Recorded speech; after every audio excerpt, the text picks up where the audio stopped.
इकाई, दहाई, सैकड़ा, हजार, 10,000, 10,999। इसके आगे की 3 प्राकृतिक संख्याएं लिखनी है। तो प्राकृतिक संख्या क्या होती है? गिनती वाली संख्याओं को बोलते हैं प्राकृतिक संख्या, धनात्मक होना चाहिए। तो 1999 के आगे क्या आएगा? 11,000। ये हो जाएगा 11,000।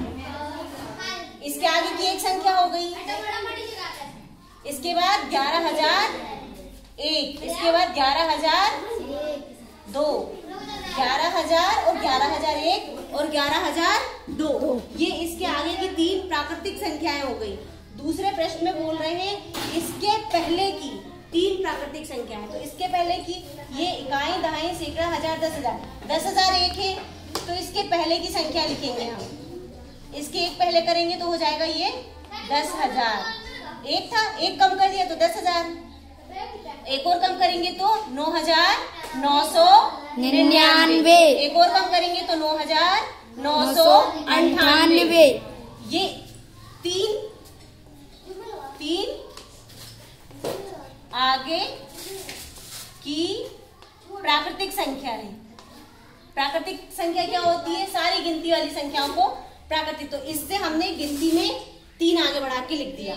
और ये 3 पूर्व मतलब पहले की 3 पूर्व संख्या। तो 10,001 से एक कम करेंगे तो 10,000, एक और कम करेंगे तो 9,999, एक और कम करेंगे तो 9,998। अगला प्रश्न है सबसे छोटी पूर्ण संख्या। तो ये पूर्ण संख्या है। सबसे छोटी पूर्ण संख्या क्या होती है? 0। हम यहाँ लिख देंगे 0।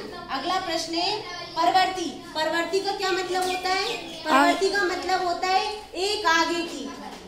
इसके एक आगे की बताना है हमें।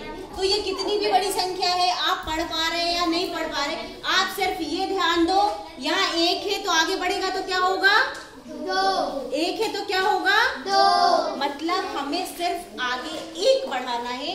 तो ये हो जाएगा इकाई, दहाई, सैकड़ा, हजार, 10,000, लाख, 10 लाख, 24 लाख, 40,000, 701 था 702। बस एक आगे बढ़ाना है। परवर्ती मतलब एक आगे, पूर्ववर्ती मतलब एक पीछे, पूर्ववर्ती मतलब एक पीछे।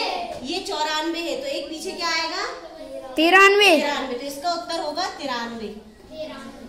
ये है पूर्ववर्ती और ये है परवर्ती। तो इस चैप्टर में आपको परवर्ती और पूर्ववर्ती और ये पूर्ण संख्याएं, यही क्वेश्चन ज्यादा आते हैं। तो आप प्राकृतिक संख्या, पूर्ण संख्या, पूर्णांक संख्या जरूर याद रखिएगा।